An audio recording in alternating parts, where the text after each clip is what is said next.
Hello everyone, this is OGAE Azerbaijan, and today I have an incredible special guest, a pop diva of Sweden who has been part of Eurovision Song Contest twice, and her Take Me to Your Heaven brought Sweden its fourth victory in 1999. And it goes like that. Take me to your heaven. Hold on to a dream. Take me to your heaven when my nights are cold and long. Today we will get to know the one and only Charlotte Perrelli. 'Cause we're still young. We are invincible. And there's no protocol, no crucible that knows us. Hello Hi. and welcome. Thank you so much. That was a lovely introduction. Charlotte, no introduction should be needed for the diva like you. But for the ones who has not yet heard your music, can you please tell us who is Charlotte Perrelli? Yeah, I'm a Swedish artist. I've been working with this for my whole life, actually. I was in the first competition when I was 6 years old. I've been touring in Sweden, in Europe, and a lot of other places as well. But this is like my life. I've been doing a lot of different kind of music since I started 35 years ago. Pop music, I've been doing opera on stages. I've been doing jazz, a lot of different kind of things. And I really enjoyed to perform and to have the chance to explore myself into music. Yeah, that's a little bit of who I am. How did it actually all start? When did you decide that you want to become a musician? You know, it started so very long time ago when I was like just a couple of years. I realized that music was something special for me. And I was in the first competition, as I said, when I was 6 years old in a small village where I'm born. And I have been doing music ever since then, you know, being taking lessons, singing classic things, been out touring with a lot of bands, you know. This is like my life. I've been studying music. And when I grew up, I find out that this is what I really wanted to do the rest of my life. The music has always been the first thing and the most important thing in my life. And it's like the only thing I actually can do. As you mentioned, you also were part of different bands. And the first band, when you joined, you were only 13 years old. It was Bengt Ingvars, if I'm not mistaken. Yeah, that's correct. How did it feel to join a band such a young age? I never thought about it then because I was so into it and I thought it was so normal for me because it was not that I had a lot of options, you know. I got this chance and I thought it's like a big opportunity to explore myself, to learn how to work with music. So when I started, I didn't think that much about it, but of course a lot of other people did. They were like, isn't she a little bit too young going out doing that kind of music and being on stage at 10 o'clock in the evening? For me, it felt, I don't know if it was normal, but it felt like it was the only right thing to do for me. And I really enjoyed it. In 1999, you participated in Melodifestivalen with your song Tusen och en Natt, and won the ticket to Jerusalem to represent Sweden in Eurovision. How it all started? That little trip started with one of the composers just called me and said that I have a really good song, Charlotte. You have to listen to this. And I was like, okay. And he started to sing the song, but he didn't have any lyrics yet. So he was like, a racka wacka baby. Do you like it? And I was like, okay, maybe. Yeah, that would probably be good when you're finished with everything. And I just throw myself into the project. We started to record it in Swedish and, as you said, won the Swedish competition. And we found out a new English version of this and represent Sweden. And it was such an experience for me as a young girl. I was only 24 years old. I haven't been touring anything outside Sweden. It was amazing. I fell in love with the country, Israel. everything was like a dream, that come true for me.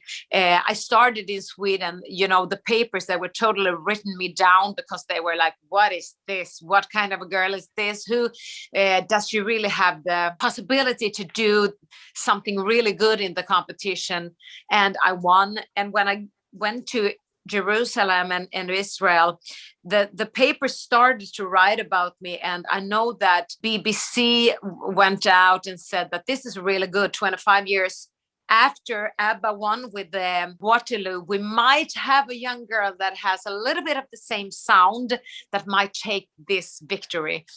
And I did. And it was the starting of something new. And for me, it was fantastic. It was, it opened so many doors in Europe and in Sweden, of course, as well. It was life-changing, actually. It's when I'm talking about my life, it's like before Eurovision and after Eurovision. Do you actually have any interesting experience or funny story to tell about Eurovision 1999? I have one thing that is because the competition was so different as it is today. And I remember so well when the voting was, we were sitting there and during this voting, I felt that, oh my God, I need to go to the toilet. And I talked with the other one and they said, if you really need to go, you really need to do it right now because you will probably go up on stage again because this might go all the way. And I was like, are you sure? Do you really think so? And they were like, yes, you need to go now if you need to do it. And I was like, okay, I have to run. It's not like today. Today you can't go anywhere. It's like guards everywhere and they're like, you can't go here, you can't go there. You have to sit here. And if you should go somewhere, someone will join you and show you. And they are like, time schedule. Mm-hmm. But then it was like, I just went up and I just walked away. So you can see when you're following the competition on TV, you can see that, oh, Charlotte is gone. There was some missing there for a while. And I went away and just trying to find the toilet. It was corridors and corridors. And I was running around there and I couldn't find anything. And finally I find the toilet, but I couldn't find the way back. So it's a little bit funny story because it's so different from today. It would never happen today. Actually, were you expecting that you would be the winner? How did you feel when they announced that? It was so big, but actually I'm not sure that I actually realized how big it was during the competition and during these seconds when I find out and realized that I actually was the winner. I think it took a while for me to realize that I actually did something special. And that was really cool when I realized that, oh my God, I'm one of those, in this small group that actually have done this. It's fantastic. I'm so happy. Following the Eurovision success, you also managed to tour Europe and Middle East. Do you think it helped you to be recognized in those countries? Yeah, I think that all of the promotion things you actually do and does, I think that always helps you if you're doing something very good and that people have the chance to see you in different kind of scenarios. I think it's really good, and that you have the chance to show what kind of a person you are. And it's a lot of work to doing all the promotion before the competition and even after you have the victory. You have to do everything by the book. There's so many countries that want you the day after the competition, and you have to, with a big heart, trying to doing the very best and give all of the country whatever they want. And that was tough. And that was also tough when I was in the competition 2008. Then I have the experience of how much work it really is. And I was trying so hard. I was working I think I did 30 or 40 countries in 4 weeks. I was traveling a lot and really did my best because I really wanted to give back as much as I could. Now you are inspiration for a younger generation, but back then, who was your inspiration? Oh, that was a tricky one. I don't know, but I've always been watching international artists like Olita Adams, Ella Fitzgerald, Whitney Houston for her fantastic voice, Natalie Cole. I have a lot of those kind of strong women that have been doing a lot of music and different kind of music as well. They were some of my inspirations when I was young. And Charlotte, in 1999, you released your debut album, Charlotte. Then in 2001, Miss Jealous. In 2004, Gone Too Long. In 2008, Hero. And in 2012, The Girl. I know that you have released actually so far like 10 albums in total. Can you please describe me each of these 5 albums, which was released in English, and how do they differ from each other? The first album I released, Charlotte, that was an album that I actually started to record it before Eurovision came up to our mind, because we were thinking about Japan and we were thinking about doing a release just over there. Then when Eurovision and this song came up, it was like, oh my God, it will be a totally mash because it wasn't the same sound at all. That album is a little bit mishmash, I think. When I won, I was like, okay, we need to just get out the album very fast. And meanwhile, I was touring the whole Europe. I didn't have the chance to go into the studio. I was a little bit tired in my vocal cords because I was singing all the time, performing all the time, and there was 2 less hours on every day. I didn't manage to do something new. Then we went into a new album, Miss Jealousy, and we worked a little bit harder with trying to focus on the sound and trying to do a totally pop album. And I think we managed a little bit better with that. And as well, 2004, it was a little bit better structure on all of the things. But if I should choose one album of all of these that is the best one, it's absolutely Hero. 2008. I had a really good record company. The guy, the A&R, he was fantastic, and he was really helping me to find out the very, very best songs. I think he did an excellent job, and I'm really proud of that album. I can still, if I had the chance to choose, some songs that I would like to listen to or pick, from my career, it's a lot of times I choose songs from that album because I think it's really good. We go on with The Girl album 2012, and I think that album actually is also quite good because we were keeping the sound of Hero and followed it up with songs that have a little bit of the same intention, and so I like that as well. I think but the first year and the first album, I think we had a lot to learn. And starting from 2006, you also released albums in Swedish language. What was the reason for this change? I just think that I wanted to give the Swedish people something.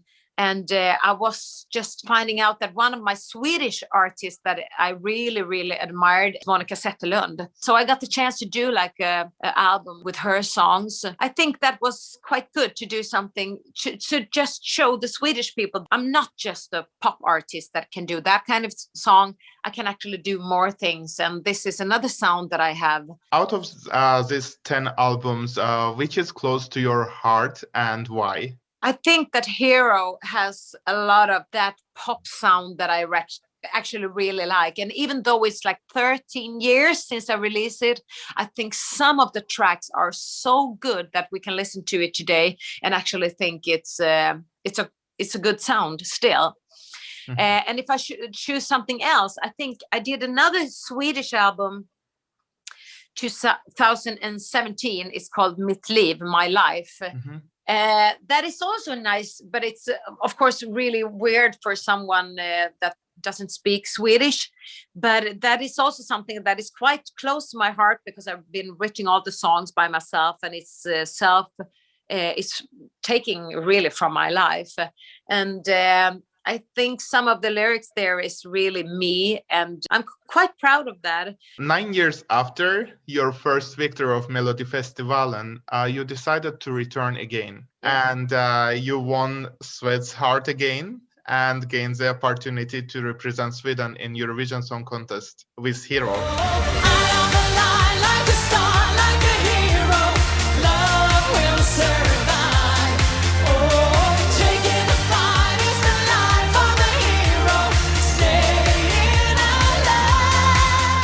What did it mean to you to represent your country for the second time? It was so hard to take the decision to go back to the competition because I was like, I have already won everything. I realized that it has to be impossible to win again. So when I did, I was so happy, really happy in my heart. And I felt that I took the right decision and I didn't disappoint all the writers and all the people. And the lyrics are like, whoa, out on the line, like a star, like a hero, love will survive. So can you tell us what was the message behind of your song? The message is that love is always the strongest, and you can always, if you have the strength, love will always survive. And it's not easy, and it's a tricky way to go sometimes, but you have to believe and you have to really fight for what you think is right. And love is so strong. Since you are also writing songs, how actually this procedure is going for you? When you think that, oh, it's the right time that I will write? It can be different kind of things, you know. It can be, if life is tough, it can feel like I really need to write something to lift myself up, or I want to just show people where I get my motivation from. Or it can be in another way, it can be that if life goes very easy, maybe you want to share that as well, because I've learned that life is quite tough, but it is quite tough for everyone. No one will ever have like a straight way in their life. It's just that some people take it harder, some people have it harder. We all need to be stronger. This is life. So get the best part of everything. Try to find out what makes you happy. Try to do whatever you want of your life, because probably you just have it once. In this body and here and right now, this is the only time. I've learned a lot through all the years where I have been written music. I learned a lot meeting a lot of people. And I think that I just want to share my experience. And that motivates me a lot, actually. Actually, talking about struggles, how COVID-19 affected you, like as a musician? Yeah, I haven't been on stage for 1 year. When I was doing Melodifestivalen now, a couple of weeks ago, I haven't been on stage for 1 year. So it's so tough for a lot of people here in Sweden and everywhere in the world, actually. And but I have been trying to focus on other things.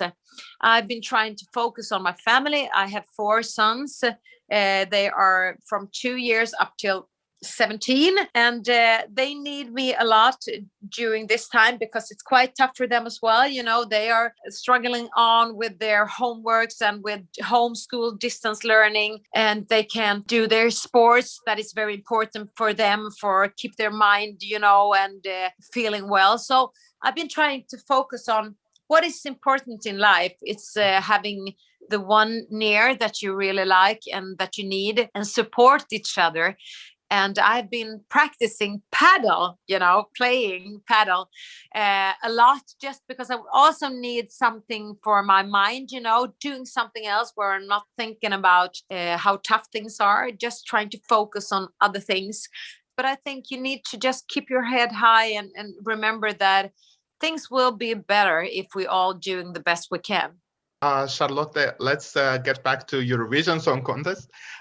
If we actually compare your first time and second time participation, what did change within 9 years in the competition? Mostly the rules, the size of the competition, the semi-final. When I was in the competition 1999 in Sweden, we had live orchestra. That is so weird. Today it's just an old thought, but that was cool.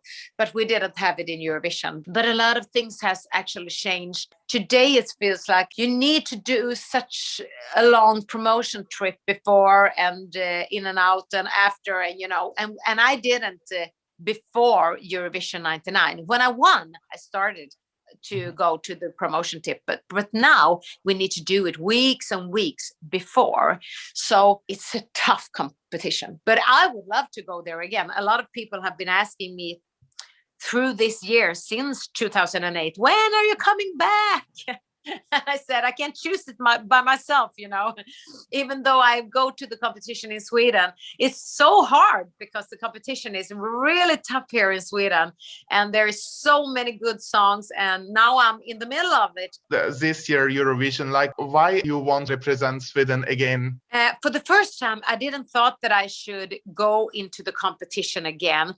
When I got the song, I thought the song was so good, so I felt that I really need to do it because it has a chance to go quite long, even though I don't know how far it will go, but it's a very good song. And of course, when you've been in Eurovision twice and the last time didn't went out that well, it would be wonderful to come back to Europe and to have the chance to show the song and maybe have a chance to do it a little bit better this time. I'm really prepared and I'm really in the best place in my life, I think, and that would be a fun thing to do. So you also actually collaborated with other Eurovision artists, like, for example, Kate Ryan, as well as Dana International. How this collaboration worked? Yeah, it was quite fun just to do something else. With Dana, it was just for a TV performance.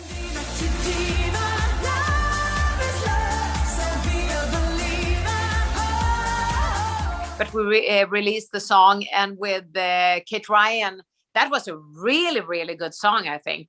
And I think they played it in a lot of countries as well. And but we never had the chance to perform with the song, but who knows?